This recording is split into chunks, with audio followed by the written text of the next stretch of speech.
Yes, I'm interested in how humans interact with artificial agents, humanoid robots. So these are specific types of robots that have human-like shape. And my background is cognitive neuroscience, so I look at the human-robot interaction from the human perspective. When I say human-robot interaction, when I say robots, you might have this kind of idea what robots are. Where are you? Lost. Where have you been? Right, so this robot, as you see, is very sophisticated. It can easily navigate the environment, it can walk around, and most importantly for the topic of my research, it has worries. It's worried about his fellow, and where has he been, and so on. So has very sophisticated language abilities and also abilities to mentalize, to think and express thoughts and worries. You might also have this kind of idea. Whoops. Hi, I'm Caleb. Hello, Caleb. You might remember the movie. The robot depicted in the movie is also an extremely sophisticated platform with very human-like characteristics, features, and indistinguishable pretty much from another human.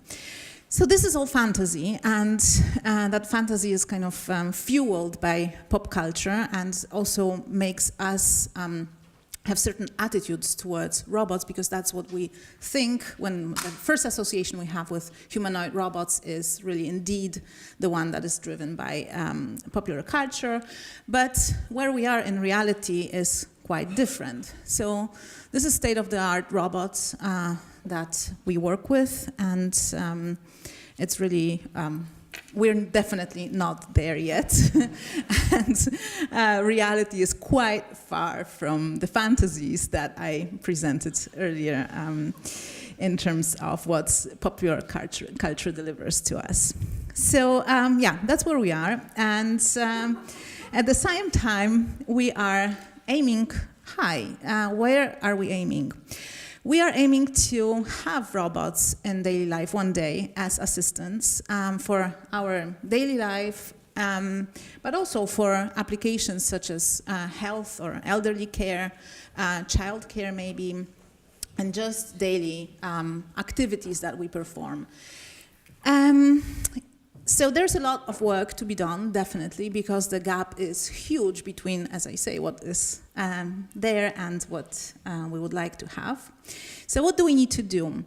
Of course, we need to put a massive, massive effort on the engineering side into various areas of engineering and AI, but I won't talk about those. I selected these three areas because these are most relevant for human-robot interaction.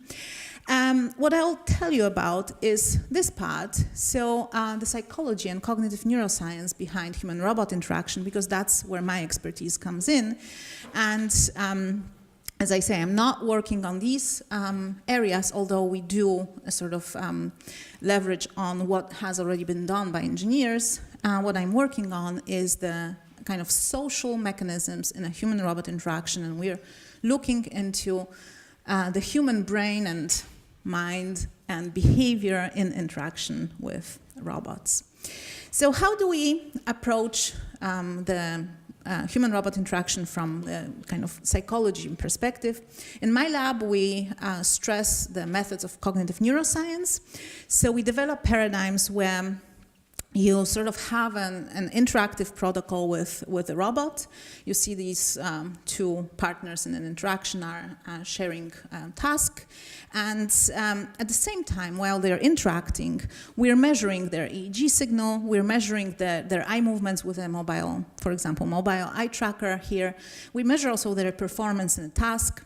So we use paradigms, very well-established paradigms in cognitive psychology, cognitive neuroscience, and we sort of translate them into more interactive scenarios with robots. And through this, what we can learn is what are the very specific mechanisms of cognition in a human-robot interaction. So that's pretty much the methods. Now, in terms of questions, I'll tell you about one of the, several questions, but one that is most interesting for me. which is related to my, my ERC project, how much social attunement depends on adopting intentional stance towards robots. I know that this sounds very much incomprehensible at the moment, but I'll guide you through these concepts, and hopefully you'll understand what I mean. So let me start with intentional stance. What is intentional stance? Intentional stance is a concept that has been introduced by philosopher Daniel Dennett. And the idea is the following. When we navigate through our environment, be it social or any other environment, we need to be able to understand behavior of various systems. In terms of social environment, we need to understand and be able to predict behavior of humans. You need to understand, like, oh, when a person is grasping for a glass, what is their purpose in doing that? And in terms of intentional systems such as humans, we tend to explain and predict their behaviors with reference to mental states, such as beliefs, desires, intentions, right? So when I look at another person grasping a cup of coffee, I might explain this behavior. Oh, they grasped for this cup of coffee because they wanted to drink, or they believed that that drinking will ease their thirst, right? Both wanting and believing is a mental state. And this is something that's called also folk psychology. This is something we use on a daily basis to explain and predict behavior of other systems. On the contrary, when we interact with artificial systems, such as our car, most of us wouldn't explain behavior of a car with reference to mental states. We wouldn't say that the car braked because it wanted to brake, but it would explain its behavior because it was designed to brake when I push a brake pedal. When a coffee machine doesn't pour coffee, you don't say that the coffee machine is mad at you and doesn't want to pour coffee, but you rather explain its behavior with reference to how it was designed to behave, and maybe there is something that broke down in the coffee machine, right? So you can probably already think and see the hint here that the humanoid robots that are very human, have very human-like shape and maybe human-like behavior are somewhere in between, or perhaps are somewhere in between, right? And the question that I'm asking is whether people would tend to adopt the intentional stance, so explain behaviors of humanoid robots as if they were explaining the behavior of a human, or whether they would still treat it completely like an artifact and explain its behavior with reference to its design. So that's the concept of intentional stance. Now, why is it important? It's theoretically, I think, quite intriguing, but it also very likely has implications for what I presented earlier, for what I call social attunement. What is social attunement? You'll see a demonstration of the concept in a moment in the next slide. But under this kind of umbrella concept of social attunement, I subsume all sorts of mechanisms of social cognition that we use on a daily basis with one another. So one of those mechanisms that we study quite extensively is joint attention. It's a situation that is the following. When I point there, your attention will probably automatically go there, right? This is a signal to you to engage in joint attention with me. We do that from very, very early months of our life onwards, and this is a fundamental mechanism of any social interaction. If joint attention doesn't work properly, as it happens, for example, in individuals diagnosed with autism, other mechanisms of social cognition also don't work. Because you need to be able to kind of monitor and understand that someone is attending to the same event or object in the environment to be able to engage in shared intentionality or shared goals. So this kind of mechanism is a kind of fundamental social cognition mechanism. Another one that I also subsume under social attunement is something that's called spatial perspective taking, and we saw that today with when we were doing the picture, is that the photographer said, please move to the right, and we didn't know which side is right? Because You're right, but in visual spatial perspective taking, you would take our perspective and say, okay, please move to the left, because for us was left. So that's another mechanism that we very often automatically take in explaining directions to another person that is seated opposite to us. We do it very, very implicitly and automatically. And there are studies in cognitive psychology showing how automatic this mechanism actually is. And same with joint attention, it's an implicit mechanism that we very often don't even realize. So social attunement, this is a little video that just demonstrates the types of mechanisms. It's just a selected subset of such mechanisms that we subsume under this umbrella concept and that we investigate in our research. So mutual gaze, something that is also extremely important in interaction. Then joint attention, something I explained to you before. Social gestures to communicate intentions. Then a way of confirming that I understood the intentions of another person, again through mutual gaze. Then there's some level of joint action, cooperation between us, which engages yet another subset of social cognitive mechanisms. And then emotional synchronization. We're both super happy because we successfully performed the task. So these sort of mechanisms is what we name all of them as social attunement. And now, the question is, does social attunement, so does engagement of these mechanisms in an interaction with humanoid robot, does that depend on adopting intentional stance? If you think about it, it's plausible to think that indeed that's the case. Because if I tell you that, okay, when I point there, you engage in joint attention with me, but you engage in joint attention because you believe that I have something to communicate to you, right? There's a mental state that I want to communicate to you, and that's why you engage in a joint attention with me. But if there was a lever of a broken machine just pointing like this, you wouldn't attend there, right? So it makes sense to assume that when you assume in an agent that there is some sort of mental content that they want to communicate through gestures, then you engage in social attunement. Otherwise, you don't. And that's how we approach this problem. So now, can we adopt intentional stance towards robot? And I will not give you an answer today because this is just, we're at the beginning of sort of this long avenue, but I'll show you what sort of experiments we're doing and how we implement and operationalize this question in the lab. So can we and do we adopt intentional stance towards robot? The general approach is the following. We have 3 steps in our general methodology. So one of the questions that we're asking is whether human-like behavior on the humanoid robot increases the likelihood of adopting intentional stance towards it. Yeah? And in order to have human-like behavior, we need to first measure it from the human. And by human-like behavior, I mean very, very subtle signals and subtle parameters of our behavior that we display on a daily basis. So you can think of, I don't know, turning a head with, and this is actually the experiment I'll show you in a moment, turning your head and attention towards a salient stimulus somewhere in the periphery. So if there is I don't know, an ambulance passing by, you will probably react to it. And, but your reaction to that sound will be human-like reaction in terms of a certain reaction time. So humans have a certain reaction time. They have certain variability in the reaction time, right? And they also have a certain type of trajectory, both in the degree of how far do they look and in terms of the dynamics. So all that needs to be measured in order to implement this kind of human-like behavior on the robot. And we do that in our experiments. You see here, this is just an illustration of one of our experiments, and you see here that she's wearing a mobile eye tracker and a head tracker inertial sensor to measure all these parameters. Then in step 2, once we have the data from the humans, we copy them on the robot.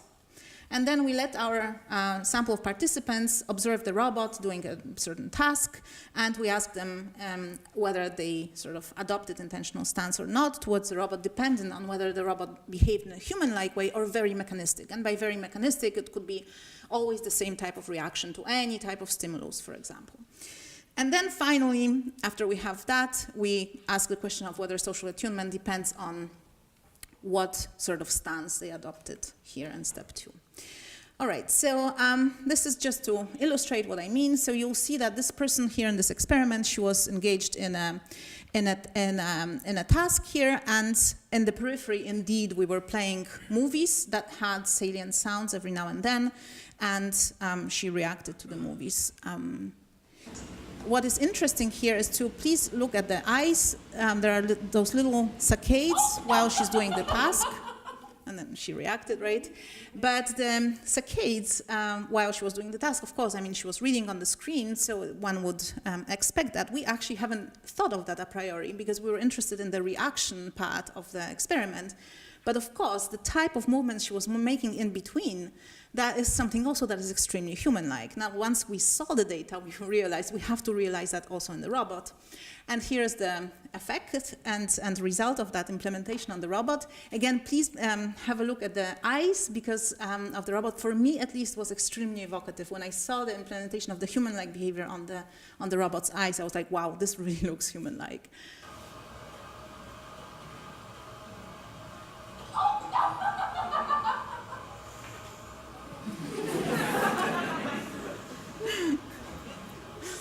So you see, it looks quite human-like. And our next step in the experiment is to actually see whether participants would respond to this in terms of higher likelihood of intentional stances compared to just very mechanistic behavior. Now, how do we probe and ask participants whether they adopted intentional stance? We prefer not to ask these questions explicitly. So we're still working on all sorts of ways of measuring that, because it's a very difficult issue to actually operationalize philosophical concepts in empirical research. But one of our first attempts is a questionnaire that we've developed. So in that questionnaire, what we present to our participants is a series of these kind of three pictures that depict a story. You see there's something happening here, there's a story, and then there are two explanations below the story. And participants are asked to move this slider towards the explanation that they think fits best to the scenario. And here I'm displaying to you like the two items of our questionnaire that were rated most mentalistic. So you see that one of the explanations is mentalistic, so with reference to kind of intentional stance. ICAP is, by the way, I haven't said that before, ICAP is a robot that has been developed in our institute in Genoa in Italy. And we use this platform for all our human-robot interaction studies. So ICAB was trying to cheat. That's obviously a mental state there, cheating, right? And it requires actually quite sophisticated abilities of mentalizing. So ICAB was trying to cheat, or ICAB was unbalanced, a very mechanistic explanation, right? Here you see that ICAB understood, again, a mentalistic explanation, or ICAB just tracked the girl's hand movements. So again, a very mechanistic explanation. And participants had 34 of those, and they were asked to move their slider according to which explanation they thought fit best to the scenario. Now these, then we recoded the responses in such a way that 0% would mean very mechanistic explanation, 100% mentalistic. So if you see the percent here that is below, above 50%, that means that they have chosen a mentalistic explanation of the scenario. And these are the highest rated ones. There were, of course, another scenarios that were rated more mechanistically. On average, we had the score of about 43% of altogether. Of all scenarios, and that kind of shows us that since it's below 50%, it shows that there was a bias towards mechanistic explanations, and we're not surprised because they saw a robot, but still it was not zero, right? So it was actually significantly larger than zero, so that means that people did adopt intentional stance in some cases. All right, so this is how we sort of try to probe the intentional stance, and then we want to see if those scores would be up or down modulated by the experimental condition they see. So you saw the robot in a very human-like way, whether that score would go up or in the mechanistic case, whether it would go down. Another interesting line of research we've done with this questionnaire is that we measured EEG of participants while they were making these decisions, and we're looking into the time before they make a decision. And we would like to see whether you can actually predict from the EEG signal what sort of decision participants would take. And that would allow us to, first of all, have a marker of intentional stance, but also to be able to predict in what sort of mindset towards robots participants are, based on only EEG. And we already have preliminary data that show us that indeed there is a difference in the theta band between mechanistic and mentalistic decisions.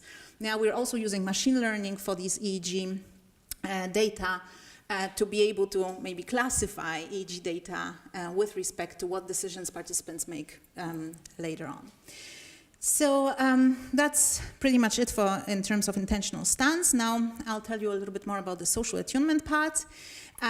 So the mechanisms that I was explaining earlier, and I said that this is like the last part of the kind of general method, is to see whether social attunement depends on intentional stance, but we also look into other factors that might influence intentional social attunement. So other factors that influence social attunement, one interesting aspect of social interactions is our reciprocity in social interactions. So again, you know, when I point my finger somewhere, you're going to follow.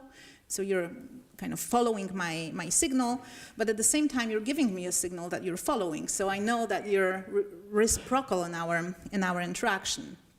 And here what we have done is that I'm showing this because we're kind of proud of this experiment. It wasn't easy to implement. What we're doing here is that participants are seated in front of iCub, and they wear a mobile eye tracker, and they are free to choose where they look. So we just tell them, you know, you choose whether you want to look on this object here or the other object on the other screen, and it's up to you. Now, once they saccade to one of the objects, iCub either follows with its head their gaze, or it doesn't. And we look at how much does this influence social attunement. Now, social attunement in this experiment is measured as like the time of return, how fast do they return back with their saccades to iCub. This is a video just showing this to you. So you'll see that in a second. She's making eye movements. Now iCub is following or not, depends on the condition. So we're contrasting two conditions in this experiment. And here you'll see, this is kind of online showing her eye movement. So now she's looking here, and whenever you'll see a line, now she looks slightly down, and then she looks to the left, and iCub followed in this case, right? I can tell you that the effect is extremely evocative when you're there sitting as a subject, because wherever you look, iCub is following you, and it's super, super funny and super strange at the same time. Yeah, we asked the question of whether that plays a role. And I won't go into detail into the data because that's complicated, but in general, to cut the long story short, I can tell you that people are more likely to engage with robots when they actually do follow their gaze. So when they see this reciprocity from the iCub, or yeah, from robots maybe in general. Another aspect is mutual gaze, something I already pointed to, and I'm pretty sure that all of you know that how mutual gaze is important in our daily interactions. There's a lot of research that needs to be done in mutual gaze, because we also know that there's a certain time window within which mutual gaze is very beneficial for social interaction, but something that is too short of mutual gaze, or sometimes too long, someone's staring at you very strangely for a long time, you don't know what to do with that, right? So it can also be not so beneficial for social interaction. And these sort of parameters we are measuring, and we're trying to tell our roboticists, look, if you want to have people engage socially with a robot, this is the parameters you need to employ. This is the kind of mutual gaze that you need to have. So this we implemented in an experiment that I will not go again into details, because it's a long tradition of joint attention research in cognitive psychology. We implemented the paradigm, only now I hear that. I hope you could hear me before. We implemented the paradigm from cognitive psychology in joint attention, and in that paradigm, what happens is that in this time, iCub is the one who's leading in joint attention, so it kind of directs participants' attention towards one of the sides of the screen. And our manipulation of interest was whether people would engage in joint attention more when it first engages in mutual gaze or not. So this is how it looked, but just to show you So this is mutual gaze, and then it directs participants' attention to one of the sides. Then we also had a condition where it didn't engage in mutual gaze. And just as a side remark here, we are able to actually have that mutual gaze because on ICAP there is an algorithm that detects face, where a participant's face is and estimates where the eyes are. So it really does look you into the eyes. And again, it's a very evocative effect when you're there seated as a subject.